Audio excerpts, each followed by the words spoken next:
Salut à tous, on se retrouve pour l'épisode numéro 412 de l'After Zap Image. On va débuter avec l'anniversaire d'une légende brésilienne, Cafu, qui fête ses 49 ans, on le voit sur la photo avec le trophée de la Coupe du Monde. C'était en 2002 pour Cafu, qui est vraiment l'un des défenseurs qui m'a marqué à l'époque. En 2000-2002, c'était tout simplement l'un des meilleurs défenseurs centrales au monde. Il est notamment passé par l'Italie où il a évolué avec deux clubs, l'AS Roma et l'AC Milan. Ensuite, des infos Ligue 1, prolongation de contrat du côté du SCO Angers pour le gardien Ludovic Butel qui va prolonger son contrat jusqu'en 2021 avec le SCO. L'année dernière, le SCO a quand même réalisé 11 clean sheets. Je crois que c'est le 4e meilleur total de Ligue 1. Les clean sheets, ce sont des matchs sans encaisser de but. Donc 11 sur 38, c'est quand même plutôt des statistiques intéressantes et forcément c'est lié à la présence du gardien qui a fait une très belle saison avec le SCO l'année dernière. Autre info du côté du Paris Saint-Germain, selon l'équipe, le Paris Saint-Germain ne devrait pas appliquer le tarif de 10 € pour les visiteurs.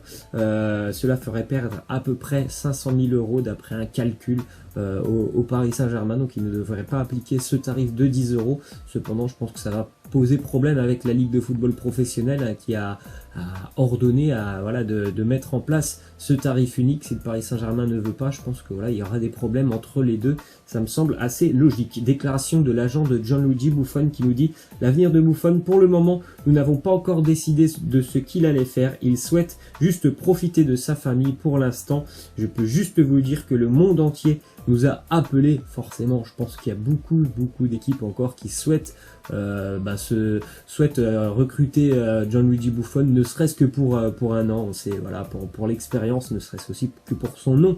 C'est quand même un nom, Gianluigi Buffon, et de l'avoir dans un effectif, ça peut être certainement intéressant pour certaines équipes au niveau aussi des revenus. Je pense que il peut faire vendre pas mal de choses. Gianluigi Buffon, c'est une image assez intéressante.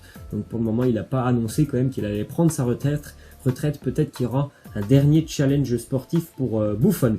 Ensuite, une info et une déclaration de Youri Tielemans. Il nous dit: le prêt à Monaco au mois de janvier était la meilleure chose à ce moment-là, mais j'ai envie d'être fixé sur mon avenir. Un transfert définitif semble être la meilleure solution pour moi, en espérant rester en Europe. On verra bien où terminera Youri Tielemans. C'est un joueur qui a de nombreuses qualités. Après, il faut vraiment qu'il soit en confiance, ce joueur, parce qu'on a vu souvent qu'il a eu du mal à s'imposer lors de ses débuts. Ensuite, une petite info du côté du FC Nantes. Valdemar Kita, le président nantais, qui a reçu une offre de 60 millions d'euros pour tout simplement un rachat du FC Nantes. Certainement que les supporters nantais apprécieraient de voir Valdemar Kita tout simplement vendre son club. Les supporters nantais qui sont déjà depuis de nombreuses années lassés par l'attitude de Valdemar Kita. On verra ça dans les prochaines semaines. Est-ce que Kita sera vendeur pour son club du FC Nantes? Résultat pour les Bleus, les féminines qui ont débuté hier, 4-0 pour les Bleus face à la Corée du Sud. Une très bonne entrée en matière dans ce mondial pour l'équipe de France féminine qui a largement dominé son sujet face à une équipe on va dire assez limité de la Corée du Sud.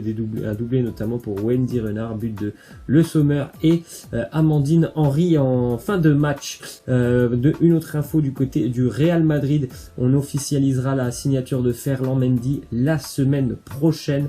Le Real va devoir débourser à peu près 55 millions d'euros pour Ferland Mendy. On sait qu'hier il y a eu des petits problèmes au niveau de la hanche. Ça nécessite des examens complémentaires. Ces examens ne peuvent pas être réalisés du côté de Clairefontaine, ou n'ont pas pu être réalisés du côté de Clairefontaine. Donc normalement il n'y aura pas de problème. Mendy sera joueur du Real Madrid l'année prochaine. Et aussi l'arrivée, on le sait tous maintenant, c'est officiel, de Eden Hazard qui devient le joueur belge le plus cher de l'histoire. On n'a pas encore, on va dire, le montant officiel. On sait que c'est à peu près dans les 100 millions d'euros, mais il y a certainement des bonus qui vont être liés un petit peu à ce transfert. Donc ça pourrait peut-être même avoisiner les 100, 120 millions, 130 millions d'euros pour Eden Hazard. En tout cas, une chose est sûre, c'est bel et bien le joueur le plus cher de l'histoire de la sélection belge. et certainement aussi que Eden Hazard va beaucoup apporter l'année prochaine au Real Madrid. Une déclaration du président de l'Atlético sur Antoine Griezmann, il nous dit il a fait un excellent travail pendant 5 années, nous avons eu une bonne relation, c'est quelqu'un digne de confiance. Tout le temps qu'il a passé ici, il a été un homme, je lui souhaite de réussir. Il n'y a pas d'animosité entre nous. Griezmann, c'est quand même un dossier particulier depuis qu'il a annoncé qu'il allait quitter l'Atlético Madrid. Normalement, on pensait tous qu'il allait rejoindre le FC Barcelone, mais pour le moment quand même, j'ai l'impression qu'on est plutôt loin d'un départ vers le Barça, et aussi on n'a pas non plus d'autres équipes qui semblent vraiment très intéressées par Antoine Griezmann, parce qu'on sait aussi que voilà, Griezmann, ça sera quand même très très cher, ça sera, je pense, à peu près dans les prix par exemple d'un Eden Hazard. Donc il y avait des pistes les saisons précédentes. Manchester United, je pense, est capable de mettre à peu près 100 millions d'euros. Il y avait le Bayern Munich. Alors le Bayern, je pense que voilà, 100 millions d'euros, ça sera très très compliqué pour eux. Donc pour le moment quand même, c'est assez incroyable comme situation pour Antoine Griezmann. Déclaration de Frenkie de Jong, il nous dit « J'espère que De Ligt viendra avec moi au Barça, mais c'est à lui et à son entourage de décider. Je ne peux pas influencer sa décision. C'est quelque chose qu'il verra dans les prochains jours avec les siens, mais il sait ce que j'aimerais. De Ligt, voilà, il est ciblé par 2 clubs maintenant. On peut vraiment le dire que c'est un duel entre le Paris Saint-Germain et le Barça. Ça sera à De Ligt de prendre sa décision. Après, il est évident que je pense que ça peut certainement faire un petit peu pencher à la balance le fait que Frenkie de Jong évolue déjà du côté du FC Barcelone. Revirement de situation du côté de la Juventus. Une petite liste noire a été faite par la Juventus. Alors vous avez le nom de Matuidi, personnellement je n'y crois pas du tout. Je pense que Matuidi sera un joueur de la Juventus l'année prochaine. Ça c'est une info, c'est des infos qui nous viennent d'un quotidien italien Tutto Sport. Pour moi, Matuidi sera bel et bien à la Juve l'année prochaine. Je pense pas du tout que la Juve ait envie de le vendre, malgré ce que ce quotidien nous annonce. Par contre, pour Mario Mandzukic et Juan Cuadrado, je pense que c'est vraiment possible qu'il quitte la Juventus. Tu auras Mario Mandzukic est notamment ciblé du côté du championnat chinois, et pour Cuadrado c'était une saison vraiment très très compliquée, très décevante. Il a été longuement blessé.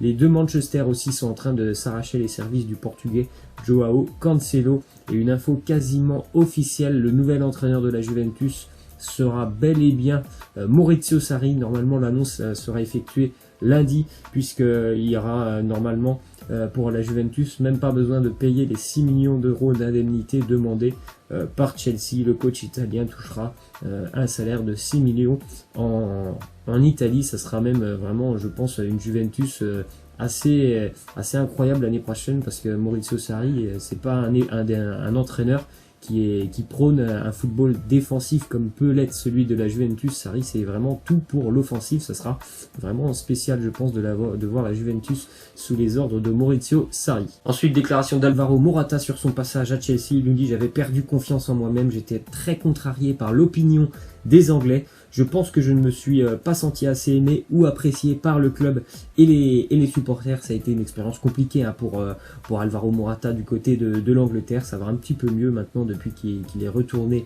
en Espagne. » Une autre info du côté de Manchester United, c'est officiel. Daniel James a signé avec le club mancunien une indemnité de 17 millions d'euros pour le milieu de terrain offensif, qui est un joueur qui a beaucoup de talent, le jeune gallois. Après, forcément pour Manchester United et pour tous les supporters mancuniens, je pense que voilà, les supporters attendent beaucoup plus de ce mercato pour que tout simplement Manchester puisse redevenir, on va dire, un club important de la Première Ligue, ce qui n'est pas le cas depuis quand même quelques années. Déclaration de Sébastien Corchia.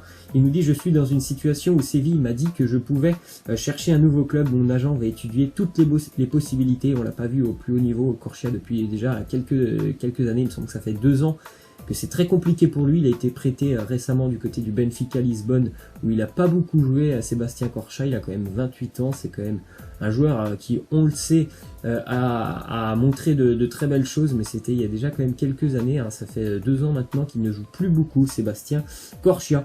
Petite info du côté de l'AS Roma, le nouvel entraîneur devrait être Paulo Fonseca. Il y a un accord avec le Shakhtar Donetsk pour une indemnité de 2 millions d'euros. C'est que le Shakhtar Donetsk est une équipe en général qui joue très bien au football, donc peut-être qu'il y aura une petite aussi révolution footballistique du côté de l'AS Roma. Petite info pour Souleymane Diawara, l'ancien Marseillais et Bordelais. Il a été condamné à une amende de 10 800 euros suite à l'affaire d'extorsion à laquelle il était lié. Le joueur le procureur avait requis 1 an de prison ferme à son encontre, donc il va échapper à la prison ferme, c'est plutôt une bonne nouvelle pour lui. On va terminer avec cette statistique sur Sergio Ramos qui a le record de nombre de victoires avec la sélection espagnole. Il est maintenant à 122 victoires puisque l'Espagne hier s'est imposée en éliminatoire de l'Euro sur le terrain des îles Féroé, 4 buts à 1 pour les Espagnols. Petit record pour Sergio Ramos avec 122 victoires. Voilà, moi je vous laisse et je vous dis à demain. Ciao!